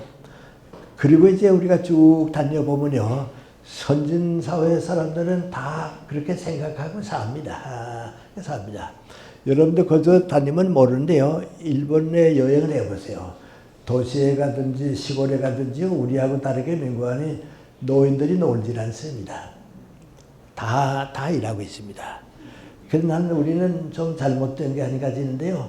생활이 안정되고 지도자로 있던 사람들이 이제 먹을 거 다 있고 뭐 안정되니까요. 이제 놀자 해서 한참 사회에서 봉사할 수 있는 70대 후반부터 놀아야 해. 난 그건 그 사회를 위한 책임이 아니라고 봐요. 사회가 그만큼 키워줬으면 내 건강이 허락되는 동안은 사회에서 일해야지. 난 이제 뭐 더 소망스러운 게 없으니까 놀아도 된다. 난 그건 더군다나 크리스찬의 인생관은 아니에요. 그래요. 근데 나나 내 친구들 생각이고 다른 사람들도 그렇게 인정해 주느냐, 공감이 가느냐, 그런 문제입니다. 근데 생각을 안 하니까 그렇지, 다 공감은 하는 것 같아요. 이제 나도 이제 그렇게 느낀대요. 75, 6세가 됐을 때입니다. 내 또래 이제 교수들하고 무슨 얘기를 쭉 하는데요. 누가 영문과에 어느 교수가 이번에 해갑이 됐다고 그래요. 후배죠. 후배 교수가 영문과 이번에 해갑이 됐다고. 그러니까 선배 교수가 그 얘기 듣더니 그 친구가 철도 안 되는데 해갑부터 됐다. 그게 누구 얘기하면 자기 얘기가 돼요. 자기도 해갑은 되는데 철은 안 들었거든요. 그때쯤 되니까 이제 철이 들더라 말이죠. 그러니까 철도 안 되는데 해갑부터 됐다 그래요. 내가 이제 그 비슷한 때입니다. 우리 정석회 교수님이 그때 92세인가 93세예요. 모시고서 이제 어디 차를 타고 가는데요. 심심하시니까 가다가 나보고 가만히 김 교수가 연세가 어떻게 됐더라 그래요. 그래서 76세입니다. 그랬더니 아무 말도 안 하고 가만히 있더니 한참 있더니 뭐라 그런지 아세요? 좋은 나이 오시다. 나도 그런 나이가 있긴 있었는데 좋은 나이 오시다 그래요. 그게 공감이야. 그 사는 사람들은 다 이렇게 인정하게 돼 있어요. 이제 그걸 우리가 놓치지 말자. 앞으로는 그렇게 살아야 한다 하는 거고요. 근데 이제 이런 얘기하면 제일 처음에 이제 건강 얘기가 나오는데요. 저는 뭐 그런 의사가 할 얘기니까 내가 할 얘기는 아닙니다. 저는 이제 50대부터 관리를 하면요. 90 가까이까지는 다 건강이라는 줄 알아요. 난 내 친구들 의사들이 많이 있잖아요. 내 가정에도 지금 의사가 한 8명이 돼요. 근데 가만 보면요. 50대부터 관리하면요. 다 90까지 건강해요. 근데 70대 가서 관리하고 80대 가서 이제 병원에 가니까 못 고치지. 혈압 문제도 그렇고요. 다 50대부터 관리하면 그건 나는 가는 걸 알아요. 그 다음에 이건 내가 많이 강조하는 얘기인데요. 일하는 사람은 건강해요. 여러분 그 오래 사는 사람들 보세요. 오래 사는 사람들 보면요. 전부 부지런한 사람이에요. 게으른 사람이 오래 사는 법은 없어요. 그건 뭐 지식이 있거나 많거나 그건 아니에요. 아까 내가 예수님의 말씀이 이제 얼마나 소중하다 하는 건지 우리가 모른다고 자꾸 그러잖아요. 난 그 예수님이 그 모든 깊은 뜻을 다 가지고 하신 말씀인데 우리는 그걸 겉으로만 아니까요. 받아들이지 못한다. 그런 생각하는데요. 여러분 아마 나는 이제 내가 나이 많으니까요. 내가 아는 사람 가운데 100살 넘긴 사람들이 여러분 있거든요. 뭐 이제 내 주변에 많으세요. 우리 방지일 목사님은 103세까지 사셨고요. 대광학교 이사단 이창로 장로님도 130까지 사셨고요. 또 실업계 송인산 선생도 102세까지 사셨고요. 서울대학의 김성태 교수는 작곡가, 그분도 100살까지 사셨고요. 이해구 교수님도 100살까지 사셨거든요. 내가 잘 아는 그 현승종 선생, 그분 이제 국무총리 지났는데 나보다 한 살 위니까요. 또 아마 100살 넘길 거예요. 이런 분들이 한 7, 8명이 이제 내가 쭉 아는 애가 있는데요. 다 가까이 지나보면 난 그 사람들이 말이죠. 화내는 걸 못 봤어요. 그렇게 오래 같이 살았죠. 화내는 거 없어요. 하고 난 그 사람들 누구 욕하는 걸 못 봤어요. 남 욕 안 해요. 그럼 예수님 말씀 그대로 맞지 않아요? 남 욕하지 말라고 말이죠. 그 남이 욕하는 게 그 욕을 자기가 먹는 거, 자기에게 돌아오는 거예요. 화내지 말라고 말이죠. 그래서 태국의 유명한 스님은요, 평생 화내는 철학 가지고 살지 않았어요. 화만 내지 않아도 다 건강하게 오래 산다고 말이죠. 그 우리가 이렇게 살아보면요, 예수님의 말씀이 아주 가까운 데 있어요. 아까 얘기를 돌아갔어요. 그럼 제 인생을 우리가 이렇게 사는데요. 그럼 60쯤 돼서 이제 내가 나를 키워야겠는데, 그때는 어떻게 되냐면 내가 나를 키워야 돼요. 학교도 아니고요, 뭐 이렇게 사회도 아니고요. 내가 나를 키우는 책임을 감당해야 돼요. 그건 마치 예를 들어 말하면 콩나물에 물을 주는 것 같이 내가 나를 키운다. 아마 그렇게 생각하면 좋을 것 같아요. 콩나물에 항상 새로운 물을 주면 또 흘러가고요. 물을 주면 또 흘러가고 그런 동안에 콩나물이 이제 자라게 돼 있거든요. 그걸 내가 성장하는 동안은 계속해야 돼요. 근데 이제 어리석은 사람들이 있는데요. 콩나물에 물을 줘서 흘러가 버리고 말 바에는 차라리 물을 떠놓고 물그릇에다가 콩나물을 얹어 놓으면 되지 않냐 말이죠. 안 줘도 되지 않냐. 그러면 어떻게 됩니까? 콩나물이 썩어버립니다. 그런데 우리 주변에 살다 보게 되면요. 그런 실수를 하는 사람들이 정말 많아요. 많아요. 난 두 가지를 느낀데요. 이번 우리 정부가 좀 새로워지니까요. 운동권에 깊이 참여했던 사람들이 이제 다 어른이 되고요. 그 사람들이 이제 우리 정치에 좀 많이 관여하고 청와대에도 이제 많이 가 있고 그래요. 그 사람들은 170년 전에 칼 마르크스가 공산당 선언을 한 것은 경제는 이렇게 되고 역사는 이렇게 된다는 그 순서를 다 제시해 주었어요.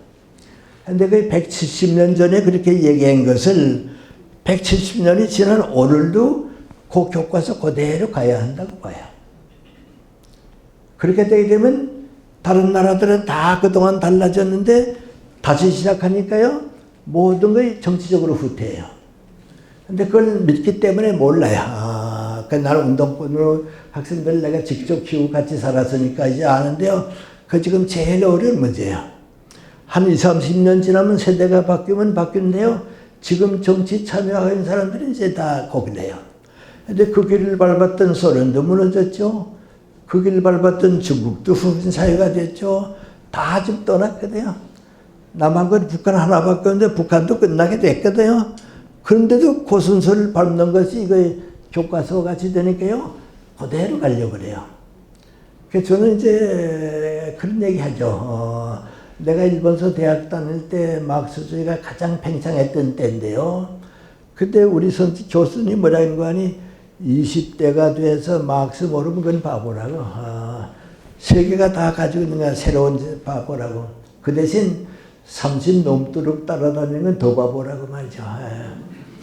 역사는 자꾸 변하지 그 하나로 되어 있는 게 아니라고 말이죠. 그러거든요. 근데 일본은 어떻습니까? 우리나라보다도 몇 배나 대학생들이 좌파 학생들이었습니다. 근데 지금 하나도 없습니다. 정치가도 없고요, 학생도 없고 없습니다. 근데 우리는 지금 많이 있습니다. 근데 그게 왜냐면 마르크스가 얘기해준 그 그릇에다가 콩나물 담가놓으면 되지 뭐 흘러버릴 필요가 없다고 생각하거든요. 그러니까 그것을 섞는 거죠. 그래 이 세대가 좀 지나가야 됩니다. 나는 이제 그런 얘기합니다. 오래전에요, 우리 좀 나이 드신 분들은 더 잘 오래전에 서울에 사는 사람이 이제 부산을 간다 하잖아요. 부산 가려면 어떡합니까? 무궁화호를 타고서 이제 기차를 타게 되면 대전으로 해서 대구로 해서 삼양진으로 해서 부산까지 가거든요. 그때는 서울 사는 누구 보고든지 부산 가는 일이 어떻게 가면 되냐 하면 그걸로 가는 줄 압니다. 그러다가 세모로가 나오니까요. 조금 더 빨리 가는 줄 압니다. 그러니까 세모로가 나오니까 이건 더 빨리 가더라 말이죠. 그것밖에 모릅니다. 그동안 어떻게 됐습니까? KTX가 생겼죠. 고속도로가 생겨서 더 많은 사람이 그거 이용하죠. 비행기가 생겼죠. 근데 그건 다 그 후에 생겼거든요. 근데 다른 선진 국가들은 다 비행기 타고 다니고요. 고속도로로 가고요. KTX 타고 다니는데요. 아직도 그 순서 밟아서 세모로 가는 것밖에 모르고 있어요. 그래서 지금 우리가 그러면 안 된다 말이죠. 그런 나라들이 다 후진 국가로 떨어졌는데 그러면 안 된다고 말이죠. 그 다음에 이제 두 번째는 더 큰 문제입니다. 이건 우리 문제입니다. 여러분 세계 다 다녀보면요. 미안합니다. 우리도 뭐 그런 얘기할 자격은 없는데요. 인도는 정말 가본 후진 국가입니다. 후진 국가는 가난하고요. 그래서 사회학자들이 인도 사람들이 평균에서 미국 사람만큼 잘 살려고 하면 180년은 걸릴 거다. 그렇게 얘기합니다. 근데 이젠 180년 걸려도 잘 안 될 것 같아요. 근데 그 나라가 왜 후진 국가가 됐는가? 종교 때문에 그렇습니다. 그 종교 늪에 빠져가지고서야 그걸 벗어나지를 못하니까요. 벗어날 가능성이 보이질 않아요. 그러니까 그 늪에 빠지게 되면요. 새로운 물을 주지 못하고요. 고인물에 항상 사니까 그렇습니다.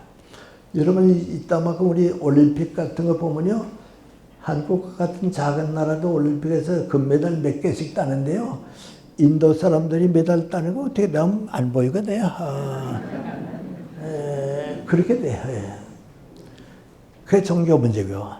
세계에서 제일 걱정스러운 건 이슬람교면은 중동 지방입니다. 이 중동 지방이요. 그 종교를 개혁하지 못하면요. 100년 가도 그대로고요. 어떻게 할 수가 없어요. 그 가치관이 너무 뒤떨어졌거든요. 근데 그걸 열심히만 믿거든요. 바꾸려고 생각 안 하거든요. 열심히 믿으니까 고역하는 거죠. 그렇습니다.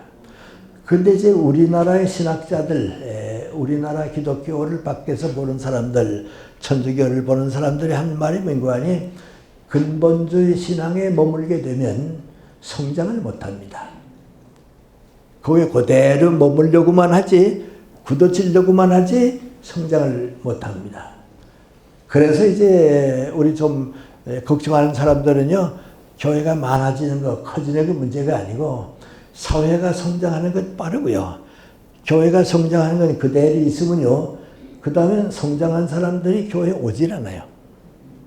왜냐하면 높은 위치에 있는 사람이 낮은 데를 찾아갈 리가 없거든요. 물은 높은 데서 낮은 데로 흘러가게 돼 있지 물이 낮은 데서 높은 데로 흘러가는 법은 없거든요. 그러니까 교회가 세상보다 높아져야 돼요. 높아지게 되면 자연히 흘러가게 되는 거예요. 그 옛날에는 그랬으니까 교회가 높으니까 자연이 되는데요. 이제는 생각 있는 사람들이 교회는 나가고 신앙은 가지고 있어도 어디 나가서 나 교인이라고 잘 얘기 안 합니다. 내 친구들은 좀 그런 친구 많아요. 얼마 전에 지방에 가야를 갔다가 오는데 서울대학 그 은퇴한 교수님이에요. 자연과학 했던 교수님이에요. 난 모르죠. 난 모르는데 둘이 앉아서 무슨 얘기가 나보고요. 선생님 저도 장로입니다. 그래요. 근데 뭐 나는 우리 교수사에서 나 장로란 얘기 안 합니다. 그래요. 그렇게 되면 안 되죠. 교수사회라고 해도요. 나 장로라고 얘기할 만큼 돼야 되죠. 그러니까 성장해야 돼요. 근데 내가 이제 그걸 겪었어요. 중학교 2학년, 1학년 때 신앙에 들어오고요. 중학교 2학년부터는 기독교 신앙이 이런 것이다 하는 걸 좀 내 생각에 좀 일찍 깨달았어요. 목사님들이 이제 좋은 목사님들 설교 듣고서 깨달았는데요. 중학교 4학년쯤 되니까요. 평양에 이제 장로교가 많았는데요. 어느 교회 가든지 목사님 설교가 다 똑같아요. 그러니까 다른 데가 없어요. 그런데 가만 보니까요. 10년 지나도 똑같을 것 같아요. 이건 아닌데 말이죠. 성경을 읽어보면 예수님의 말씀은 그게 아니거든요. 예수님 어떤 때는 뭐라 그랬습니까? 내가 하는 게 혁명이라고 그랬거든요. 불을 지르는 것과 같이 탄다고 역사를 바꾸는 거거든요. 예수님의 뜻하고는 너무 다르단 말이죠. 이게 안 되겠단 말이죠. 그래서 기독교 사상을 취급한 책들을 많이 읽기 시작했어요. 그리고 보니까요. 작가들 가운데, 철학자들 가운데 기독교를 이해하는 사람들은 안 그래요. 내가 이제 조금 후회입니다만 앙리 베르그송이라고 하는 사람의 글을 읽어봤는데요. 그 사람 읽어보면요. 기독교는 희망이거든요. 기독교는 멎어 있는 종교가 아니고요. 예수님의 마음대로 아주 항상 새로운 희망을 주니까요. 세계 역사에서 제일 앞선 게 기독교로 보는 거거든요. 그런데 우리 교회는 그만 그렇지는 못해요. 그 내가 이제 뭐 이전에만 그런 문제는 좀 없겠죠. 오래전입니다. 그러니까 6.25 전쟁 나고 얼마 안 됐을 때쯤 되니까요. 그때 남산에 그 신궁자리에요. 우리 좀 보수적인 장로교 신학교가 있었어요. 박형롱 목사님이 그 이제 학장으로 계셨어요. 날 한 번 오라 그래서 갔어요. 갔더니 김생 평양서 왔고 숭실학교 다녔고 우리 신학생들한테 철학 좀 강의해달라고 그래요. 그래서 제가 저는 좀 철학하고 그러기 때문에요. 제가 강의하게 되면 우리 신학생들이 좀 이렇게 받아들이기 어려운 혼선이 생기면 어떨까 해서 걱정스럽다고 그랬어요. 그랬더니 민구안이 두 가지만 지켜주세요. 그래요. 그 첫째가 민구안이 6일 창조설만 그냥 믿어주세요. 그래요. 근데 이 목사님 민구안이 일주간에 창세기 보면 그러죠. 첫날은 뭐 만들고 둘째 날은 뭐 말고 24시간 하루라고 보거든요. 이제 그건 지켜야 한다 그거거든요. 근데 지금 그거 지키는 사람은 없거든요. 그거 믿는 사람은 없거든요. 근데 그 바로 안에 동자도에 가면요. 한국신학대학이 있어요. 그 학장이 김재준 목사님이에요. 그 나보고 우리 신학교 와서 기독교 윤리 좀 강의해달라고 그래요. 그 내가 나 저 위에 갔더랬는데 6일 창조설을 믿어야 한다 그래서 난 좀 그 어려움을 겪었는데 이 신학교는 괜찮습니까? 그랬어요. 그랬더니 그 학장이 뭐라 그랬지 하니까 그거 믿는 바보가 세상에 어디 있냐고 말이죠. 누가 그걸 믿겠냐고 말이죠. 그래요. 그냥 두 신학교인데요. 한 학장은 그거 그대로 믿어야 한다고 보고요. 한 학장은 맹구안에 그거 믿는 바보가 어디 있냐고 말이죠. 그래요. 그런데 여러분 우리가 성장을 못하게 되면요. 믿어버리고 말아요. 그 내가 중학교 4학년 때 제일 이제 고민한 게 민구안이 우리 목사님들이 설교하시고 또 교회 가서 가르치는 건데 그 우산인데 그 우산 밑에만 있게 되면 내가 또 살아지는 못하겠다 말이죠. 사회를 이끌어가려고 하게 되면 그 우산보다도 높아질 수 있는 사람이 나와야겠는데 안 되겠다. 그래서 이제 독서하기 시작했어요. 난 내 신앙은 독서로 생겼어요. 그러니까 이제 시작했는데요. 그래서 우리 교회가요. 수가 많아지는 것보다도요. 하고 저는 이건 제 생각입니다. 너무 작은 교회가 많이 있는데요. 그건 세상 사람들에게 덕이 되지는 못해요. 지금 여러분 일본 가면요. 개신교는 일본 기독교지 장로교, 감리교, 성결교가 없어요. 그건 다 같은 기독교로 되세요. 캐나다에 가보게 되면요. 그 이제 뭐 천주교, 성공회 이건 따로 있지만요. 그래서 개신교는 다 하나예요. 다 함께 일해요.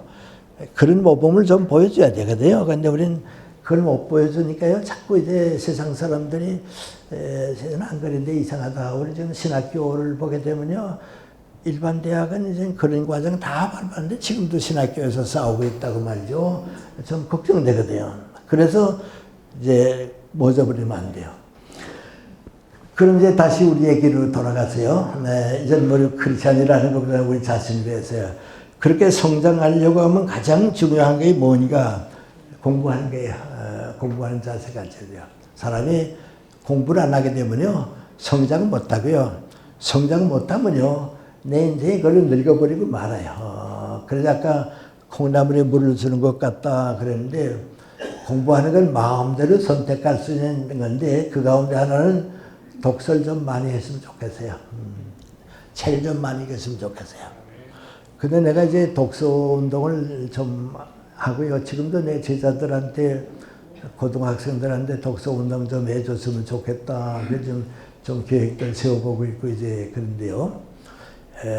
아마 내가 이렇게 얘기하면 아마 좋을게요. 전 세계에 많은 나라가 있어요. 많은 나라가 있고 이제 우리도 그 가운데 하나인데요. 그래도 우리 전 세계 인류에게 문화적인 혜택을 주는 나라, 그 나라 때문에 우리가 이만큼 문화를 가지고 살고 있다 하는 나라는 5밖에 없어요. 순서대로 보면요. 영국이고요. 프랑스고요. 독일이에요. 그 다음에 어느 나라가 올라올까 그 생각에 다 러시아가 올라올 줄 알았어요. 근데 러시아가 공산주의를 선택하면서 그만 100년을 잃어버렸어요. 독서를 못했어요. 그게 못 올라왔어요. 미국이 올라왔어요. 아시아에서 이제 일본이에요. 이 나라 문화 가지고 지금 우리가 살아요. 그 나라가 문화적 혜택을 주지 못했으면 우리는 햇볕 밑에 살지는 못하고요. 어두운 밤에 살았을게요. 지금 그럴게요. 문화가 없으니까요. 그런데 이 나라들이 어떤 나라인가 하면요. 국민의 80% 이상이 100년 이상 독서한 나라들이에요. 그래서 지금 세계 문화를 이끌어가는 거예요. 아마 여러분 가운데 학교에서 배웠으니까요. 이탈리아라든지 스페인이라든지 포르투갈 같은 나라들이 먼저 성장했는데 왜 영국이나 프랑스한테 뺏겼느냐. 이 나라들은 독서를 안 했어요. 그러니까 성장을 못했어요. 여러분이 여행을 해보세요. 아메리카가 뭐 캐나다가 있죠. 미국이 있죠. 멕시코가 있거든요. 이 멕시코에서부터 시작해서 저 남쪽 브라질 갈 때까지 가봐도요. 독서하는 나라가 없어요. 앞으로 100년 지나도요. 그 나라 문화 혜택은 우리가 받지 못해요. 아프리카는 뭐 문맹자가 많으니까 인도는 말할 게 없고요. 그럼 우리 아시아는 어떤가? 일본이 유일하게 독서한 나라예요. 그래서 우리가 그 나라에 대해서 참 고맙게 부러운 나라에 독서했어요. 그 다음에 이제 중국하고 우리하고 뒤를 따라가는 거예요. 근데 중국이 공산국가가 되면서요, 독서를 포기했어요. 아주 내가 보기엔 좀 불행해. 나도 이제 중국 가면요, 중국에 이제 유명한 대학이 4개가 있거든요. 북경에 2 있고, 상하이에 있고, 항저에 있거든요. 그 대학 옆에 이제 책방에 들어가 보거든요. 책방에 들어가서 쭉 보면요, 읽을 책이 전혀 없어요. 그래서 공산주의 인문학이니까 독서는 말이죠. 인문학에 읽을 책이 거의 없어요. 세계적으로 유명한 뭐 소설도 번역된 게 없어요. 그러니까 독서를 안 해요. 얼마 전에 독일의 한 대학원 학생이 중국어도 공부하고요, 한문도 공부해가지고 북경대학의 중국 사상을 연구하기 위해서 장학생으로 왔어요. 모택동 때예요. 그러니까 전부 그 북경대학에서 인문학이 강의하는 게 공산주의하고 모택동 사상이거든요. 그러니까 잘못 왔다 말이죠. 안 되겠다. 근데 누가 자유중국 가면 공부할 수 있다고 말이죠. 그 대만으로 가다가 서울에서 날 만났어요. 자유중국 가게 되면 공부할 수 있냐고 그래요. 그래서 내가 가라고 가면 공부할 수 있다고 그랬어요. 그리고 내가 언어의 장벽이 있으니까 권하지는 못하겠는데 사실 중국 사상 공부하러 가려고 하면 일본을 가야 합니다. 일본은 이렇게 올라가고요. 자유중국은 요만큼 올라가고요. 중국이 오히려 내려와 있습니다. 구라파도 마찬가지입니다. 내 아들이 서양 고대 철학을 전공해서 교수가 됐는데요. 서양 고대 철학은 그리스 가야 할 거 아니에요. 소크라테스, 플라톤, 아리스토텔 그리스 사람 아니에요. 그리스 가는 사람 하나도 없어요. 없어졌거든요. 어딜 가면 다 독일 가요. 영국 가요. 그리스 문화는 그 나라에서 생겼는데 없어졌거든요. 거기 가면 연구를 못해요. 없어졌으니까 독일로 가거든요. 영국으로 가거든요. 문화가 그래요. 근데 이제 우리 얘기를 돌아오면요. 우리는 그럼 언제부터 독서를 시작했는가? 3.1운동 이전에는 책 읽는다 하는 건 몰랐어요. 미안하지만 문맹자가 많지 않았어요. 없다가요. 그 다음에 독서가 언제 시작됐냐면 춘원 이광수 씨, 육당 최남선 씨, 이분들이 이제 옛날 서울에 하나밖에 이제 제국대학밖에 없으니까 일본 사립대학들 갔어요. 일본서 대학 다니면서 독서를 배워가지고 왔어요. 그 와가지고 와서 독서 운동이 일어났어요. 그 다음 이제 그 후배 되는 사람들이 이제 나 같은 사람이에요. 내 친구들요. 일본서 대학 다니면서 독서를 배워왔어요. 우리나라는 독서를 좀 잘 하지 못했고요. 그 다음에 해방되고 나니까 이제 미국 갔다 오고 구라파 갔다 오는 사람들이 독서를 지금 이어주고 있어요. 근데 내가 걱정하는 건 그게 아니고요. 우리 60대 이상들이 독서를 너무 안 해요. 여러분 미국 가보면요. 장관이나 뭐 국회의원들이나 전부 공부하는 사람들입니다. 책 안 읽고서는요, 어디 가서 말을 못 하거든요. 전부 공부한 사람들입니다. 대학에 가게 되면, 대학생들 공부하는 거 보세요. 저녁 먹고부터, 새벽 4시, 5시까지 독서하거든요. 그 우리가 따라가겠어요, 그거, 맞죠? 그래서 좀 이게 독서를 했으면 좋겠어요. 하고, 우리 교회가 너무 독서 안 하는 것 같아요. 난 좀 이상하다고 생각하는데요. 작년에 우리 성결교회 장로님들이 한 300명이 경주에 모였어요. 나보고 강연 좀 해달라고 그래서 이제 갔어요. 그런데 어디에 가든지 이제 강연이 끝나고 나면요. 내가 책을 좀 많이 쓴 편이니까 내 책 가져와서 사인해달라고 꼭 오는 법이거든요. 그건 반드시 여전히 전주에 갔는데요. 170명이 모여서 내 강연 들었는데요. 그래도 한 40권은 사인해 줬거든요. 그러니까 내가 강연을 들어오니까 내 챙긴 사람도 오거든요. 그런데 그 성결교회 장로님이 300명이나 모였는데요. 사인해 달라는 사람 하나도 없어요. 그건 나는 내 책 때문에 하는 얘기가 아니고요. 그러면 어떻게 됩니까? 세상 사람들은 자꾸 올라가고요. 우린 자꾸 그대로 있으면요. 세상 사람들이 그렇잖아요. 우리 이화대학 다니시는 분들 많이 계실 텐데요. 이화대학에 옛날 미국 선교사들, 목사님들 와서 부흥회했거든요. 근데 부흥회한 다음에 이제 학생들 보고 질문할 게 있으면 질문하라 그랬어요. 그랬더니 학생들이 다 읽는 책이거든요, 그때. 까메 이방인도 있고 사르트르도 있고 그러지 않았어요? 무신론자들 아니에요. 그러니까 학생들이 물어봤다고요. 까메에 대해서 어떻게 생각냐고 말이죠. 이방인에 대해서 어떻게 생각하냐고 그랬는데요. 그 미국선 그 선교 그 목사님들이 까메가 누군지 몰랐어요. 사르트르가 누군지 몰랐다고요. 그러니까 그 똑똑한 학생들이 나한테 왔어요. 그러면 안 되죠. 이건 누가 뭐라 그러든지 그건 옳지 않아요. 남이 아는 건 다 알아야죠. 근데 너무 독서를 안 할 것 같아요. 하고 우리 어른들이 독서를 안 하니까요. 젊은 사람들 아들, 딸에게 모범을 못 보여줘요. 그러면 안 되고요. 그리고 또 한 가지 이제 80 넘도록 사는 사람들하고 끝나는 사람들하고 무슨 차이가 있는가. 사람이 이렇게 살아있다 하는 것은요. 생활 공간, 활동 공간을 오래 유지해야 돼요. 우리가 이제 학교에서 교육을 받아가지고 직장에 오고 이제 저 같은 사람은 이제 교수 생활하고 직장 생활 하잖아요. 사회 공간이 없으면 가정으로 돌아가거든요. 가정 공간까지 좁아지게 되면 그 다음엔 공동묘지로 가게 돼요. 근데 고려대학의 선배 교수가 그러대요.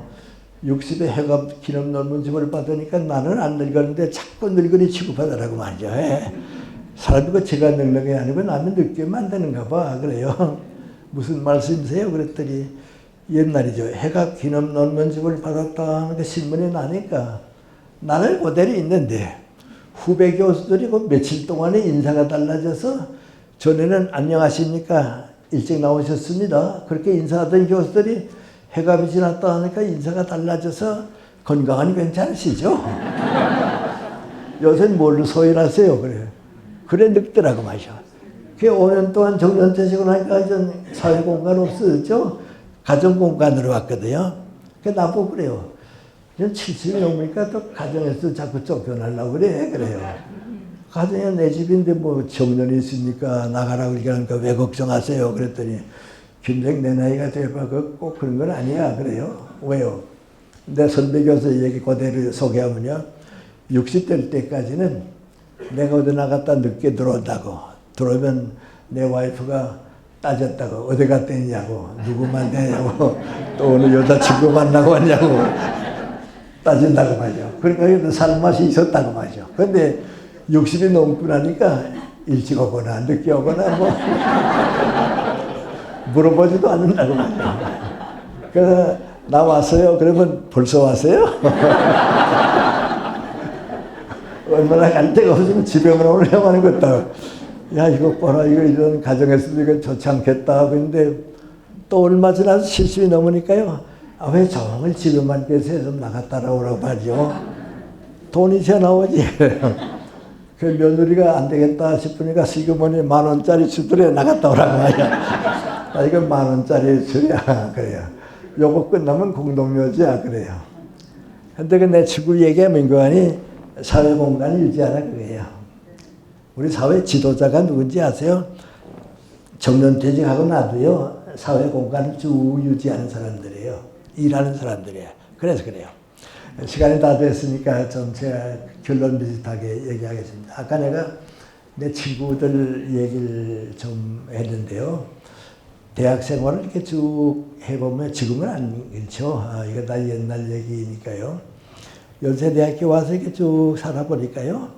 많은 교수들이 대학을 위해서 내가 무엇을 할 것인가 하는 생각보다는요.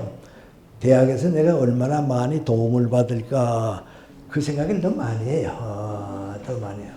물론 봉급 올라가면 좋죠. 보너스 받으면 좋죠. 그러나 등록금 내지 못해서 고생하는 학생이 있다는 건 다 알잖아요. 근데 그 걱정하는 교수는 없어요. 그건 학교가 걱정하는 거고, 나는 또 감투 쓰면 더 좋고요. 그래요. 근데 이런 교수들은요, 65세가 돼서 정년퇴직을 하고 나면요, 대학이 잊어버려요. 관심을 안 가져요. 잊어버려요. 근데 그때 내가 느낀 거예요, 민관이. 아, 내가 14살 났을 때 우리 아버님 말씀이 그래서 그대로구나 말이죠. 그래서요. 내가 14살 나서 중학교 입학을 했을 때 우리 아버님이 나보고 하신 말씀이 하나 있는데요.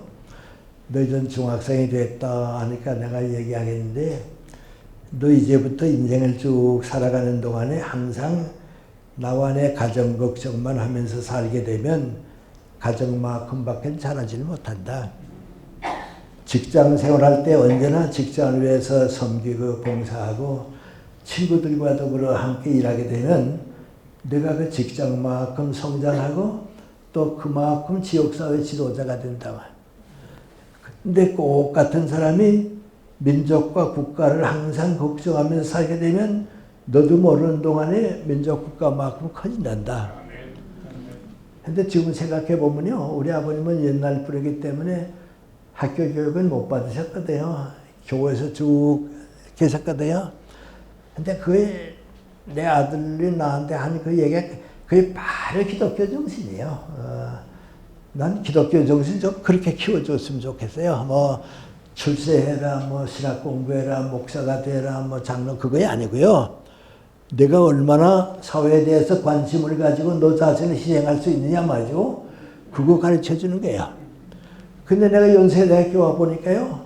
학교로부터 내가 무엇을 얻을까 하는 교수님들은요. 65세 돼서 정년퇴직하면요. 대학이 잊어버려요. 사회 가도 일이 없어요. 그걸 끝나고 말아요. 같은 교수님인데 학교 위에서 정성을 다하고 노력하는 사람들은요. 처장도 되고 학장도 되고 총장도 돼요. 이분들은요. 65세가 되게 되면 연세대학교와 더불어 남아요. 연세대학교 총장 지날 분, 학장 지날 분, 연세대학교 무슨 어느 교수 학문이니까요. 연세대학교와 더불어 남아요. 얼마 전에 상을 주는데 나도 관련해서 그때 가보니까 말이죠. 연세대학교 어느 교수라고 말이죠. 그건 그 학교와 더불어 남아요. 그런데 이제 내가 쭉 살아보니까요. 뭐 이렇게 바깥으로 알려지지도 않고 뭐 유명하지도 않은데요. 개인적으로 이렇게 만나보게 되면요. 항상 민족과 국가를 걱정하는 친구들이 있어요. 이 사람들은 학교에 있을 땐 모르는데요. 정년퇴직하고 난 다음에도요. 전부 사회에서 일해요. 죽을 때까지 일해요. 이제 그 친구들이 여럿이 있는데 그 가운데 안병욱 선생이나 김태길 선생이 바로 그런 분들이에요. 60대 때까지는 항상 학문 걱정하고요. 60 넘었을 때는 그 세상 떠날 때까지 나라 걱정했거든요. 민족 걱정했거든요. 그러니까 세상 떠날 때까지 다 일해요. 그런 사람들이 결국은 민관이 민족과 국가와 더불어 살아요. 그러니까 뭐 안병욱 선생님도 나보고 그래요. 그래서 우리 친구들끼리니까 대학을 떠나게 되면 월급이 안 나오고 그때는 연금이 없었으니까요. 생활을 어떡하나 하고 걱정했는데 막상 떠나고 보니까 수입은 학교 있을 때보다 줄지 않았어. 괜찮아. 그래요. 왜요? 일하니까 일에 대가가 있거든요. 그러니까 저는 뭐 좀 나이 많죠. 나이 많은데 뭐 아들 딸들하고 내 식당에 가서 식사를 하면 저는 저희들이 다 내더니 요새는 내 눈치씩 보건 아버지가 내실래요? 내가 수입이 많거든요. 그러니까 우선 아버지가 내실래요? 그래요. 예. 일하면 대가가 있잖아요. 그 인간이 사회를 걱정했기 때문에 그래요. 걱정하는 사람이 이제 일이 생겨요.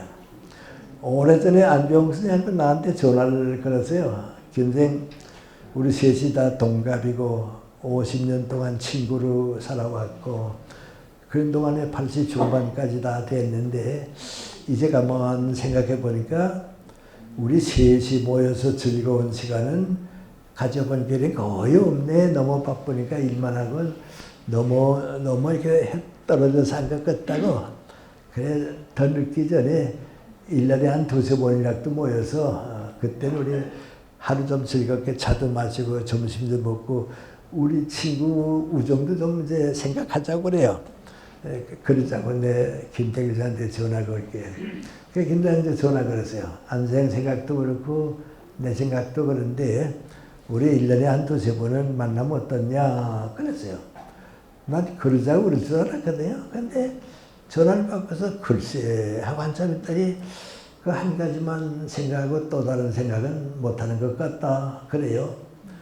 또 다른 생각이 뭔데요? 그랬더니 우리 지금 다 늙어서 우리는 우리가 늙은 줄 모르는데 세상 사람들은 다 우리 이제 곧 갈 사람으로 알아. 또 갈 나이가 되지 않았어. 그런데 그저 이렇게 떨어져서 열심히 일하다가 누가 먼저 갔다 하게 되면 그랬구나 하고 버리면 되는데 이제 이 나이에 잔뜩 우정을 쌓았다가 누구 가고 가는 사람이야 모르지. 보내는 사람 마음이 얼마나 힘들겠다 하는 생각도 해봤어. 난 그게 더 힘들 것 같아. 그리고 마지막에 누구 한 사람 남을 거 아니야. 누가 남을지 모르지만 남을 텐데 그거 어떡하려고 그래. 그 생각도 해봤어. 그래요. 그러니까 그 말이 맞대요. 안 만나기라고 말았어요. 그런데 아마 김태일이 먼저 가시려고 그런 것 같아요. 그랬더니 먼저 갔어요. 그 안생하면 또 나한테 전화를 걸더니 김생 우리 또 이렇게 그래서 김태일 선생님 보낼 때 그래서 뭐 말도 못하고 그냥 떠나보냈는데 우리는 그러고 싶지 않으니까 우리 전화로라도 그래서 좀 숨기없는 얘기는 다 해보자고 그래요. 근데 전화 받은 예감이 이 안생이 무슨 이혼을 하려나 왜 뭐 그런 얘기를 왜 하나 말이죠. 말씀하세요. 그랬더니 김생 나가도 이런 생각 저런 생각 많이 좀 해보는데 요새 암만 생각해도 김생이만 혼자 남을 것 같아. 그래요. 건강이 좋지 않으세요? 그랬더니 아니 건강은 아니고 그렇게 될 것 같고 그런 것 같다. 그래서 그 생각이 나 좀 전화 걸고 싶은 거야. 그래요. 그다음 우리 어머니한테 요원을 들었지만 친구한테 요원 들어본 길은 없거든요. 그런데 가만 보니까 이제 자기가 먼저 갈 것 같으니까 나한테 하고 싶은 얘기가 있는 거예요. 친구는 그러지 않겠어요? 그래서 얘기하려고 하다가요. 좀 마음도 아프고 이상해서 그런 뭐 얘기 안 해도 좋고 다 하니까 이 다음에는 얘기합시다 그랬더니 그러지. 또 뭐 기회가 있겠지 그래요. 전화를 받고서 가만 생각해 보니까요. 무슨 얘기를 하고 싶었을까 두 가지예요. 첫째는 맹관이 나까지 가고 혼자 남아도 너무 힘들게 생각지 마세요. 뭐 그거 인생결 어떡하냐고 말이죠. 너무 어렵게 생각지 마세요. 그 다음에 김생 그분은 항상 이제 내가 신앙생활을 하니까요. 나보고는 얘기 안 해요. 어디 가게 되면 김생은 우리하고 다르다고 말이죠. 정신력이 강하기 때문에 김생은 뭐든지 해내는 사람이 그러거든요. 그러니까 나보고 하고 싶은 얘기가 민구하니 김생은 나보다 정신력이 강하니까 우리가 남겨놓는 일 다 마무리해 줄 거야. 그거예요. 그리고 얼마 있다 또 이제 안생 세상 떠났어요. 근데 안생이 이제 세상 떠나서 양구로 가서 거기에 이제 준비돼서 글로 갔었는데요. 그 연결 예배가 있게 되는데 내가 마지막 이제 그 고별을 하게 됐어요. 친구니까 이제 고별사를 하게 됐는데 내가 여러분이 모였는데 좀 미안하지만은 내가 오늘 안 선생한테 얘기하지 않으면 다시는 얘기할 기회가 없겠기 때문에 안 선생한테 마지막으로 꼭 얘기할 게 하나 있으니까 좀 그 시간 좀 허락해 달라고. 내가 안 선생 보고 그랬어요. 얼마 전에 안 선생이 병중에 계실 때 내가 충청도 영동에 강연을 갔습니다. 강연을 다 끝내고 좀 피곤해서 이제 대기실에서 앉아서 이렇게 쉬고 있는데요. 누가 이제 노크를 해요.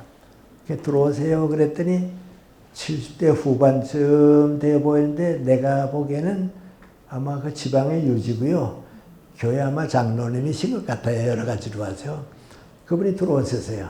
들어와서 마주 앉더니 선생님 뵈니까 참 반갑습니다. 그리고 안병욱 선생님 건강 어떠신가요? 그게 처음 질문이에요. 그래서 요새 건강이 좋지 못해서 밖에 잘 못 나오세요. 그랬더니 그러시겠죠. 워낙 고령이 되셨으니까. 그리고 하는 얘기입니다. 60년대, 70년대 저희들이 젊었을 때는요. 정말 사는 게 힘들었습니다. 경제적으로 가난한 것만이 아니고 정신적으로 믿을 데가 없으니까 너무 힘들게 살았는데 그때 안 선생님과 선생님이 강연도 해주시고 책도 써주시고 방송도 해주시고 그랬는데 그 말씀 듣고서 우리들이 살았습니다. 그래서 저는 하나님께서 우리를 위해서 두 분 선생님을 보내주셨구나 하고 항상 고마운 마음을 가지고 있습니다. 그래도 오늘 선생님이 직접 배우니까요. 고맙다는 말씀 드리고요. 안병욱 선생님 만나시게 되면요. 고맙다고 좀 인사해 주세요. 우리 젊은 사람들 대신해서 좀 인사해 주세요. 그래서 그러겠다고. 그리고 왔거든요. 그 다음에 안 선생님 보고 그 얘기할 기회가 없고요. 또 병중에 계셨고요. 그 얘기를 못했어요. 마지막 보내려고 가만 제가 보니까 아무래도 그분 부탁을 드려야 할 것 같아요. 그래서 내가 그 얘기를 쭉 소개해 주고 그분만 아니고 여러분이 선생님한테 대해서 고맙다 하는 생각 가지고 있으니까 편안히 쉬시라고 말이죠. 이젠 좋은 일 많이 하셨으니까 편안히 쉬시라고. 그래서 보냈습니다. 그런데요. 지금 와서 이렇게 가만 내 친구들을 보내고 생각해 보면요. 내가 나를 위해서 한 일은 남는 게 없어요. 뭐 돈도 벌었다, 뭐 출세했다, 유명해졌다 다 생각하지만요. 남는 거 없어요. 더불어 사는 건 행복해요. 친구와 더불어 살고요. 그래서 우리 직장 생활을 절대 소홀히 하면 안 돼요. 예. 예를 들어 말하면 내가 회사의 사장이 됐으면요. 다른 건 못하더라도요.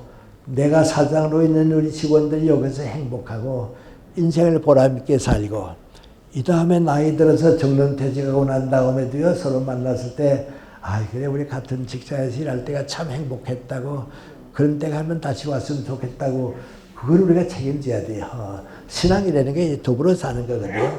그리고 민족과 국가를 걱정하는 그 마음은 남아요. 그 마음은 왜 남는가? 예수님께서 그 마음을 받아주세요.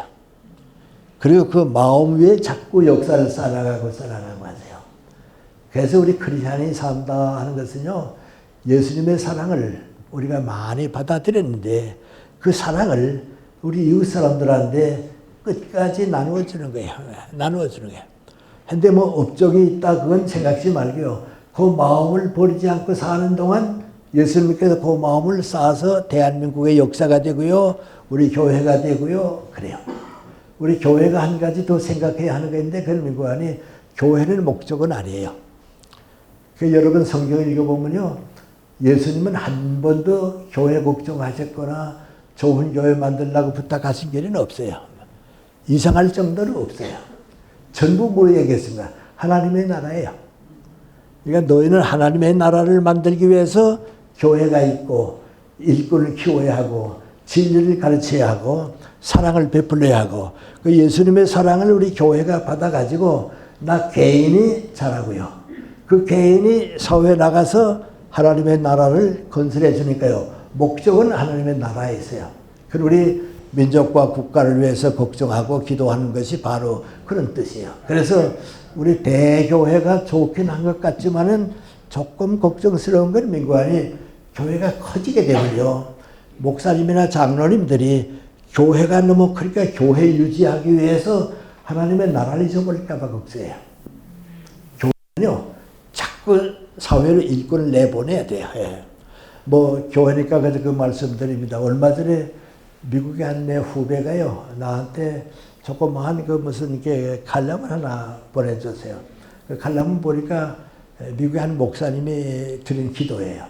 이 목사님이 볼티모어에 이제 교회를 이끌어가고 계셨는데요. 저 샌프란시스코 그 캘리포니아 집에 여행을 했어요. 돌아오는 비행기를 타고서 쭉 돌아오는데요. 비행기 안에서 워싱턴 DC 상공을 지나가는데 내려다보시라고 말이죠. 그 목사님이 비행기 창문을 쭉 내려다보니까요. 저기 국회의사당, 백악관, 펜타곤, 워싱턴 모뉴멘트 이거로구나 하고 쭉 보고 있는데 비행기가 지나가니까 이제 안 보이게 됐습니다. 볼티모어는 바로 그 옆입니다. 비행기가 이제 내리는데요. 우리 볼티모어에 뭐 보이는가 하고 보니까 특별히 보이는 게 없거든요. 존스홉킨스 대학이 있고 병원이 있고 백화점도 보이고 교회는 안 보여요. 우리 교회는 작으니까 안 보인다 하고서 내려와요. 내려서 교회에 들어와요. 들어와서 드린 기도예요. 그 기도에 뭐라고 했는고 하니 하나님 내가 비행기에서 내리다 보일 때 다 보이고 우리 교회는 보이지 않았습니다. 보였으면 좋을 것 같은 생각을 잠깐 했는데 교회는 보이는 교회가 아닙니다. 우리 교회에서 자란 사람이 국회의원이 되고 우리 교회에서 자란 사람이 백악관을 가서 이끌어가고 우리 교회에서 자란 사람이 국방서에서 일하고 우리 교회는 보이지 않는 교회지만은 하늘나라를 건설하기 위한 많은 일꾼을 이제부터 키워서 자꾸 보내겠습니다. 자꾸 보내서 하느님의 나라가 아메리카를 건설할 수 있도록 도와드리겠습니다. 그 기도입니다. 우리 뭐 꼭 목사님만이 아니고요. 우리가 다 그렇습니다. 우리 교회를 통해서 하나님 나라가 이루어질 수 있도록 교회는 진리를 우리에게 가르쳐 주고요. 사랑의 봉사를 나가는데요. 전 나이가 좀 많으니까요. 아직도 하고 싶은 일이 좀 많이 있어요. 그 많이 있는 것은 예수님의 사랑을 내가 너무 많이 받았기 때문에요. 그 사랑을 필요로 하는 사람들에게 나누어 주려고 하니까요. 100년 가지고 좀 모자랄 것 같아요. 그리고 피곤하다가도요. 일을 끝내고 피곤하고 어제도 이제 양구 지방에 갔다가 좀 피곤하게 이제 돌아왔어요. 오면서도요. 지금 제가 피곤하긴 하지만요. 이 나이에까지 주님의 일을 도와드리고 있으니까 앞으로 그저 심부름 시키는 대로 오래 하겠습니다. 왜요? 그 사랑을 내가 14살 때 받고서 지금까지 그 사랑으로 살아왔거든요. 그 사랑은 예수님한테는 갚을 수가 없거든요. 우리는 하나님이나 예수님한테는 우리가 드릴 게 없잖아요. 그러니까 구약에는 그걸 하는 줄 알았어요. 그래서 하나님께 영광 돌리고 제물도 바치고 뭐 그랬는데 예수님이 오셔서는 그게 아니고요.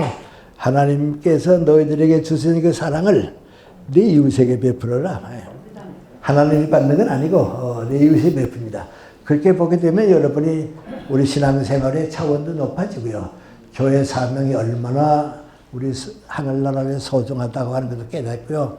또 여러분 저보다 좀 더 건강하게 100세도 맞이하시고요. 그래서 새로운 인생을 좀 새롭게 시작해 주셨으면 감사하겠습니다. 고맙습니다. 예.